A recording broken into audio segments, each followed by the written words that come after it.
कैसे हैं आप सभी? मैं आशा करती हूँ सभी लोग स्वस्थ और प्रसन्न होंगे। आज हम हमारा पाठ पानी और रसगुल्ले को पढ़ेंगे और समझेंगे। आइए शुरू करते हैं इस पाठ को।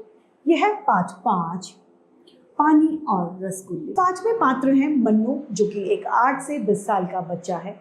भाभी बिमला, भैया रमेश है। स्थान है एक मिडिल क्लास यानी मध्यम वर्गीय परिवार का एक ड्राइंग रूम। दीवान पड़ा है, एक सामान्य साधारण सा सोफा सेट, खाने की मेज और कुर्सियां हैं। दीवार पर एक घड़ी जिसमें 7 बजने वाले हैं। मेज पर चाय का सामान पड़ा है। एक बच्चा और एक स्त्री आपस में बैठकर बातें कर रहे हैं। मन्नू कहता है भाभी से, भाभी जी 7 बजने वाले हैं और भैया अभी तक नहीं आए। उन्होंने कहा था कि आज वे जल्दी आएंगे। विमला बोली, आते ही होंगे। और तभी स्कूटर की आवाज आती है। मन्नू उठकर तेजी से भागते हुए कहता है, लो भैया आ गए। बाहर जाते ही फिर उदास सा लौट आता है।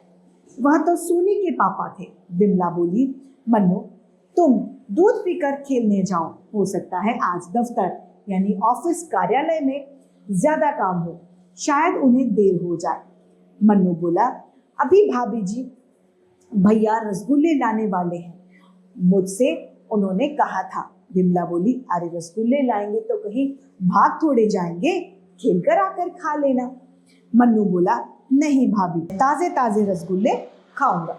रमेश घर में आता है और सिर्फ ताजे ताजे ही नहीं, एकदम गर्मा गर्म रसगुल्ले खाओ। मन्नू खुश होकर रमेश से लिपट जाता है। मेरे प्यारे भैया, मेरे अच्छे भैया कहता है। बिमला कहती है, अच्छा अच्छा, बहुत हुई चापलूसी, जा जल्दी से हाथ धोकर तब मैं चाय लाती हूँ। मन्नू बोलता है, अभी आया हाथ धोकर। दो तरफ से दोनों का प्रस्थान यानी दोनों वहां से जाते हैं। रमेश कुर्सी पर बैठकर अखबार देखता है। मन्नू नल खोला छोड़ आता है। बिमला चाय की ट्रे लेकर आती है। रमेश बोलता है, मन्नू तुम नल बंद करके नहीं आए? मन्नू बोलता है, ओह मैं भूल गया। रमेश बोलता है, तो जाओ नल बंद करके आओ। बिमला बोली, अजी नल बंद हो जाएगा, बेचारे को रसगुल्ले तो खाने दीजिए, कब से बैठा रसगुल्ले की इंतजार यानी प्रतीक्षा कर रहा है। रमेश बोला, जहां इतनी देर प्रतीक्षा, इतनी देर इंतजार किया, वही थोड़ी और देर सही। बिमला बोली, अजी 10-5 मिनट नल खुला रह जाएगा तो ऐसा क्या बिगड़ जाएगा। मन्नू बोला, भैया पानी तो मुफ्त यानी फ्री में की चीज है, फिर चाहे कितना भी खर्च कर लो। रमेश बोला, नहीं मन्नू, यह तुम्हारी भूल है। पानी सस्ता है तो क्या हुआ, पानी एक राष्ट्रीय यानी एक बहुत बड़ी धरोहर है, इसे बर्बाद करना राष्ट्रीय अपराध यानी राष्ट्रीय गुनाह है। मन्नू बोला, राष्ट्रीय अपराध कैसे? रमेश बोला, यदि एक नल 1 घंटा प्रतिदिन खुला रह जाए तो जानते हो कितना पानी बेकार हो जाएगा। वर्ष भर में, पूरे साल में कितना पानी बेकार होगा, सोच सकते हो। बिमला बोली, कितना बह जाएगा भला? रमेश बोला, लगभग 75,000 लीटर पानी बह जाएगा। मन्नू बड़े हैरानी से कहता है, 75,000 लीटर? रमेश बोला, हाँ 75,000 लीटर, सिर्फ एक नल से, वह भी इस पतले वाले नल से। और यदि बड़ा नल हुआ तो और भी ज्यादा पानी नष्ट यानी खराब हो जाएगा, व्यर्थ हो जाएगा। मन्नू बोला, अच्छा भैया, इतने पानी के बदले में कितने रुपए देने पड़ेंगे? रमेश बोला, यदि 1 पैसे प्रति लीटर पानी का दाम है तो 750 रुपए देने पड़ेंगे। मन्नू बोला, बाप रे बाप, यह तो बहुत है। 750 यानी 750 रुपए का पानी यानी 5 किलो रसगुल्ले नहीं बहने दे सकता। मैं अभी जाकर नल बंद करता हूँ। रमेश हंसने लगता है, हाँ जल्दी नल बंद करो और अपने रसगुल्ले बचाओ। मन्नू जाना चाहती। बिमला कहती है, मन्नू तुम्हें जाने की जरूरत नहीं, मैंने नल बंद कर दिया है।